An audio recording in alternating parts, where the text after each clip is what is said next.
Selamat malam, saudara yang dikasihi Tuhan.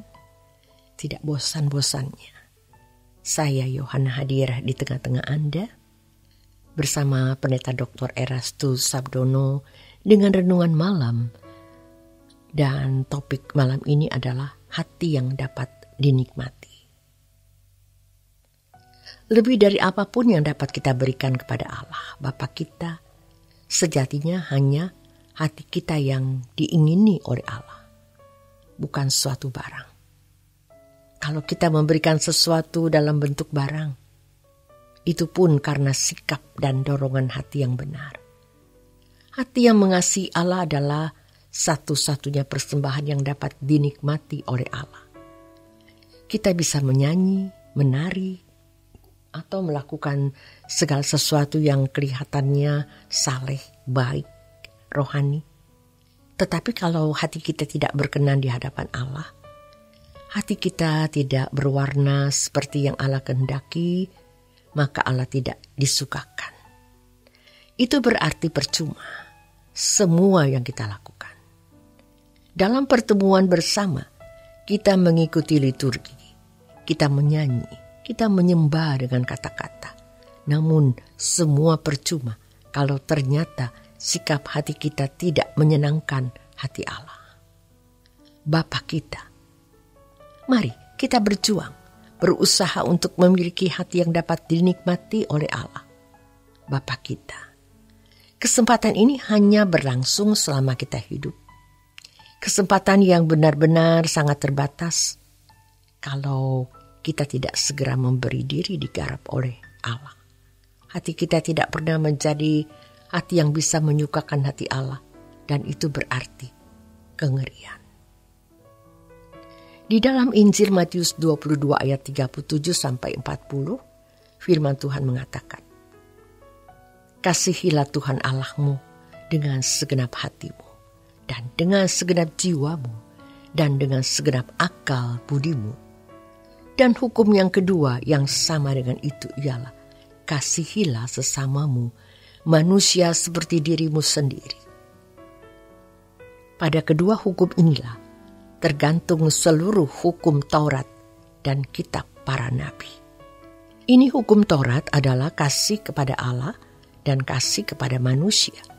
Ini hukum yang ketika manusia masih ada di dalam kodrat dosa, harus dituntun Taurat menjadi tutor atau pembimbing yang diharapkan.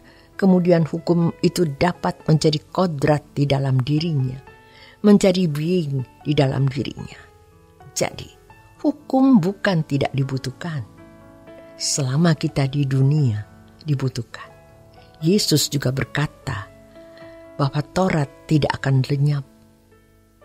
Memang kita tidak menjalankan Taurat seperti yang dijalankan oleh bangsa Israel dengan segala pernik-perniknya yang jumlahnya ratusan. Tetapi kita menemukan intinya dan bagaimana menerjemahkan ini tersebut di dalam hidup, menyuarakannya di dalam perilaku, yaitu mengasihi Tuhan dengan segenap hati, segenap jiwa, segenap akal budi, dan mengasihi sesama seperti diri sendiri. Kebenaran ini menunjukkan bahwa tidak ada orang yang tidak mengasihi Allah dengan segenap hati, akal budi, dan sesama seperti diri sendiri yang masuk surga. Dalam konteks ini, menjadi anggota keluarga kerajaan Allah, sebab ini untuk umat perjanjian baru. Jadi, semua yang menjadi anggota keluarga kerajaan Allah, yang masuk Yerusalem baru, dan menjadi anak-anak Allah, harus mengasihi Allah dengan segenap hati dan jiwa, akal budi, dan sesama seperti diri sendiri. Tidak ada orang yang menyebut diri anak Allah atau diakui sebagai anak Allah oleh Bapa di surga dalam keadaan tidak berkenan. Tetapi kebenaran ini dirusak oleh konsep yang salah mengenai keselamatan, bukan karena perbuatan baik. Keselamatan bukan karena perbuatan baik, itu kalimat yang benar, tidak salah. Tetapi kalau pemahamannya salah, dikonsepkan salah, jadi menyesatkan. Jangan kita terjebak oleh kebodohan, hanyut dalam kehidupan wajar seperti manusia lain, sehingga kita tidak mengasihi Allah dengan segenap hati, jiwa, dan akal budi.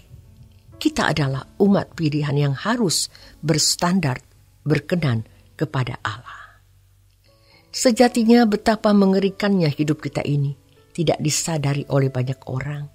Ketika suatu saat orang menghadap tahta pengadilan Tuhan, ternyata ia tidak memperlakukan Allah secara patut. Artinya, tidak mengasihi Tuhan dengan segenap hati, jiwa, dan akal budi. Betapa mengerikan. Ini khusus bagi anak-anak Allah, bagi kita. Jadi ketika Allah memberikan hukuman Taurat kepada bangsa Israel hidupnya tertib karena manusia yang jatuh dalam dosa dan kehilangan kemuliaan Allah, belum kehilangan kemuliaan manusia. Tuhan Yesus datang menggenapi hukum Taurat. Aku datang bukan meniadakan, tetapi untuk menggenapinya. Tuhan memberi isi yang lebih mendalam, isi yang sesungguhnya, yang mestinya itu dikenakan Adam dan Hawa kalau tidak jatuh ke dalam dosa. Hukum Taurat jadi pembimbing sementara sampai Yesus datang menggenapi, dan hukum kasih itu bukan hanya untuk dilakukan, melainkan juga harus membuat kita berkeadaan demikian. Maka kita belajar hukum kasih, kita harus memperhatikan perasaan Bapa. Apakah Bapa disenangkan kalau saya lakukan ini? Lalu kita menengok sesama kita. Apakah dia terberkati dengan sikapku ini? Maka betapa mengerikannya hidup ini. Sebab tidak ada satu kata pun yang kita ucapkan yang tidak dipertanggungjawabkan. Apakah menjadi kalimat, menjadi narasi, cerita, dan menjadi tindakan? Mari kita menyadari hal ini, karena kita tidak bisa menghindari dari tahta pengadilan Kristus. Hati yang mengasihi Allah adalah satu-satunya persembahan yang dapat dinikmati oleh Allah. Terima kasih untuk kebersamaan Anda di Renungan Malam. Tuhan Yesus memberkati.